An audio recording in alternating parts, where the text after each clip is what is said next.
Shalom,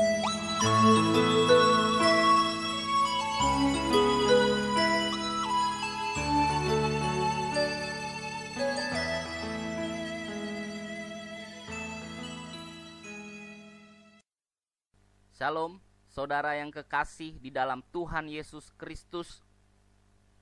Kembali berjumpa dengan saya dalam program pengajaran yang berbentuk audio, tentunya pengajaran yang alkitabiah. Menit-menit ke depan saya akan membahas, mengkaji, dan sharing untuk kita semua. Semoga dapat mengubah paradigma dan cara berpikir umat percaya yang percaya senantiasa kepada Tuhan Yesus Kristus. Dalam Amsal 4 ayat 23, firman Tuhan berkata, "Jagalah hatimu dengan segala kewaspadaan, karena dari situlah terpancar kehidupan." Maka daripada itu, bagaimana menempatkan hati, disposisi, atau preposisi hati yang benar? Hal ini mencakup pusat intelek atau pikiran, pusat perasaan, dan juga pusat kehendak manusia. Jadi hati jangan hanya diartikan sebagai perasaan saja, unsur pokok atau pusat yang berada di bagian dalam seseorang, manusia, internal, batin. Hati yang benar adalah hati yang disucikan dan dipengaruhi oleh Tuhan. Dan hanya Tuhan yang dapat mengubah hati seseorang. Dalam Yehezkiel 36 ayat 26. Proses ini tidak terlepas juga dari kasih karunia. Menjaga hati dengan kewaspadaan itu tidaklah mudah. Karena sudah terlalu lama kita dididik oleh dunia ini. Sehingga hati kita sudah terlanjur dipenuhi dan dicemari dengan hal-hal yang tidak baik. Atau yang tidak memuliakan Allah, Tuhan. Kalau hati sudah dipenuhi dengan segala hal yang tidak berkenan di hadapan Tuhan, maka yang akan terlihat dari karakter kita, perilaku kita, tindakan kita, perkataan kita adalah semua hal yang membuat kita berdosa di hadapan Tuhan. Matius 15 ayat 18, demikianlah firman Tuhan. Tetapi apa yang keluar dari mulut berasal dari hati, dan itulah yang menajiskan orang. Keseluruhan unsur pokok yang dinyatakan dalam kata hati ini dibedakan dengan penampilan fisik yang tampak di luar. Hal ini terlihat dalam Alkitab ketika Tuhan memimpin Samuel untuk mengurapi Daud. 1 Samuel 16 ayat 7. Bukankah ini menunjukkan hati adalah bagian penting dan lebih penting dari yang sekedar tampak di luar saja? Lalu di dalam Wahyu 2 ayat 23, bahwa kelak Tuhan akan menguji hati setiap orang, dan ini menegaskan betapa pentingnya memiliki hati yang benar. Betapa seriusnya peran hati ini, di mana ada hati yang benar, maka akan ada juga karya hidup yang benar. Sebaliknya, bila hati kita najis, kotor, bukan saja itu menjadi dosa yang dibenci Tuhan, tapi dari hati yang jahat akan tumbuh buah kejahatan juga.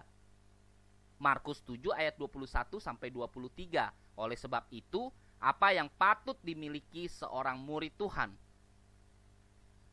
Tentu harus memiliki hati yang tunduk kepada Allah. Yosua 24 ayat 23. Lalu setia mencari Allah. 1 Tawarik 22 ayat 19. Lalu hati yang terarah pada hukum-hukum Allah. Mazmur 119 ayat 36. Tentu hati yang memiliki keinginan-keinginan mulia. Roma 10 ayat 1. Dan hati yang rendah. Amsal 22 ayat 4. Seseorang yang bertumbuh dapat mengekspresikan sesuatu dengan indah menjadi pola pikir yang dewasa yang dapat menggugah makna hati yang benar kepada Tuhan. Style atau cara berpikir seseorang dewasa rohani sangat berbeda. Hati yang benar pasti akan menghasilkan arah kehidupan yang benar. Hati yang rindu memuliakan Tuhan akan menghasilkan visi kehidupan yang memuliakan Tuhan. Hati yang rindu mempersembahkan yang terbaik bagi Tuhan akan menghasilkan cita-cita mulia yang indah dan besar bagi kemuliaan Tuhan. Apakah kerinduan hati Anda bagi Tuhan saat ini? Bagaimana kerinduan itu mempengaruhi cita-cita hidup Anda? Ada kata lain yang berdekatan dengan kata energi, yaitu motivasi dan antusias. Orang yang memiliki energi yang meluap-luap bisa dikatakan juga sebagai orang yang memiliki motivasi yang besar atau orang antusias. Menarik sekali bila kita belajar memahami arti kata energi dan antusias tersebut. Kata energi berasal dari kata N. N berarti di dalam dan ergo berarti kerja. Atau sebuah kerja atau karya yang ada di dalam kita. Kata antusias berasal dari bahasa Yunani yaitu en, theos. En artinya di dalam dan theos artinya Tuhan. Jadi orang antusias adalah orang yang semangatnya sedemikian rupa seakan-akan Tuhan ada di dalamnya dan berkarya di dalamnya. Energi. Bukankah sudah sepatutnya anak-anak Tuhan tampil sebagai orang-orang yang antusias? Tentunya antusias di dalam Tuhan. Jika seorang pelaut mengarungi samudra yang luas dengan kapalnya, seorang pilot menerbangkan pesawatnya tinggi di atas lapisan-lapisan awan di angkasa, seandainya mereka tidak membawa sebuah kompas. Kompas adalah sebuah alat sederhana, biasanya hanya sebuah piringan dengan jarum magnetis yang menunjuk ke arah utara. Apabila berfungsi dengan baik dan terutama jika digunakan bersama sebuah peta yang tepat dan benar, alat itu dapat menyelamatkan kehidupan. Jadi tentunya ada sebuah tujuan, arah. Hubungan antara motivasi dengan konsep pikiran, mindset, atau dalam konteks yang lebih luas hati. Ingat, definisi hati sebagai pusat manusia yang mencakup hati, pikiran, dan kehendak. Motivasi yang meluap-luap mengakar dari sebuah mindset tertentu. Saya ingin mengatakan bahwa sebuah mindset atau hati yang benar mengakar pada kebenaran firman Tuhan akan menghasilkan motivasi atau energi yang selalu meluap-luap, karena motivasi seperti ini bersumber dari Tuhan yang kekal dan maha kuasa. Motivasi hanyalah bagian terkecil dari keseluruhan. Yang terpenting adalah mindset atau hati yang benar. Maka dalam Yakobus 1 ayat 8, demikianlah firman Tuhan, sebab orang yang mendua hati tidak akan tenang dalam hidupnya. Bagaimanakah hati yang telah berubah? Adakah hubungan yang erat? Mari kita kritisi, sebab pribadi yang berhasil adalah mereka yang memiliki direction atau arah kehidupan yang benar dan juga memiliki energi yang luar biasa dalam mencapai visi hidupnya itu. Maka demikian pun seseorang yang berubah cara berpikirnya, paradigmanya, mindsetnya akan berkata, mengartikan dulu berkat, sekarang Tuhan. Dulu perasaan, sekarang firman-Nya. Dulu menginginkan karunia-Nya, sekarang Dia, hanya Tuhan saja. Dulu mencari kesembuhan, sekarang hanya mencari Dia. Dulu berusaha keras, sekarang berserah penuh kepada Tuhan. Dulu tidak sungguh-sungguh, sekarang Dia segala-galanya. Dulu memegang tanpa henti, sekarang Tuhan memegangku. Dulu terhanyut, sekarang memiliki jangkar. Itulah preposisi disposisi, example. Lalu, dulu sibuk merencanakan, sekarang berdoa dengan iman. Ora et labora. Bekerja, berdoa. Berdoa tanpa bekerja pun hasilnya nihil, sebagaimana iman tanpa perbuatan. Dulu khawatir, sekarang percaya pemeliharaan Tuhan. Dulu menginginkan, sekarang mendengar firman-Nya. Dulu hanya meminta, sekarang memuji tanpa henti. Dulu hasil pekerjaanku, sekarang pekerjaannya Tuhan.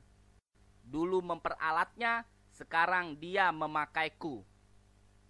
Dulu menginginkan kuasa, sekarang hanya Dia, Tuhan. Dulu bekerja untuk diri sendiri, sekarang hanya untuk Dia, Tuhan. Maka daripada itu, bagaimanakah Anda menempatkan hati Anda? Bagaimanakah hati yang telah berubah?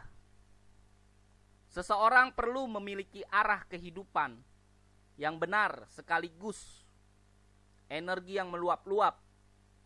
Apabila arahnya keliru dan energinya besar, maka ia berpotensi menjadi musuh yang berbahaya bagi Tuhan.